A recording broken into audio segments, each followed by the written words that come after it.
Welcome to ATV. అక్రమంగా గంజాయి తరలిస్తున్న ముగ్గురు వ్యక్తులను అరెస్టు చేసి రిమాండ్కి తరలింపు. 5 కిలోల గంజాయి స్వాధీనం. తరచూ గంజాయి అక్రమ రవాణా విక్రయాలు జరిపితే పీడీ యాక్ట్ నమోదు చేస్తారు. ఆదివారం రోజున వేములవాడ పట్టణ పోలీస్ స్టేషన్లో ఏర్పాటు చేసిన మీడియా సమావేశంలో వివరాలు వెల్లడించిన రాజన్న సిరిసిల్ల జిల్లా ఎస్పీ అఖిల్ మకాజన్.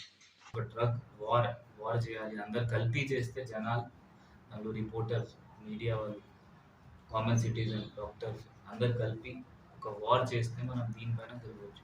సో అందరితో అదే మంది మీకు ఏమైనా చిన్న ఇన్ఫర్మేషన్ ఉంటే మనం 100 డైల్ చేసేయండి. లోకల్ ఇన్స్పెక్టర్కి, ఎస్హెచ్ఓకి, డిఎస్పీకి, నాకు మీరు ఇన్ఫర్మేషన్ డైరెక్ట్లీగా ఇవ్వండి. మనం అది మీకు ఇన్ఫర్మేషన్ గోపిగా పెట్టి అది డికాయ్ లాగా చేసి లేకపోతే ఇంటెలిజెన్స్ పెట్టి పట్టుకుంటాం. మన జిల్లాలో మనం గాంజా మినిమైజ్ చేయాలి, 100% రిమూవ్ చేయాలి ప్రయత్నం చేస్తాం. దానికి అందరికీ చాలా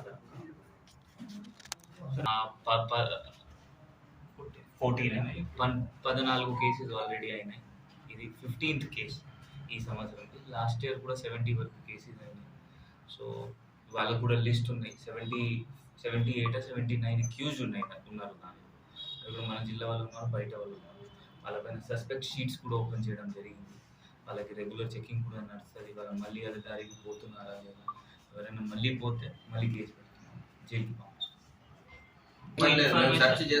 మీకు అదే నేను చెప్పాను, మీడియా వాళ్ళు కూడా సహకరివ్వాలి. మీకు ఇప్పుడు ఇన్ఫర్మేషన్ ఉంటే ఈ జూనియర్ కాలేజ్లో లేకపోతే ఏమైనా ఈ కాలేజ్ గ్రౌండ్ వెనుక నైట్ టైం వాళ్ళు పిల్లలు పట్టుకుంటారు. 100% మన సపోర్ట్ ఉంటుంది, police support. Thanks for watching. For more updates subscribe to my channel. చూస్తూనే ఉండండి మరెన్నో అప్డేట్ కోసం ASN 24 టీవీ న్యూస్ చేయండి, కామెంట్ చేయండి, సబ్స్క్రైబ్ చేయండి. Thank you.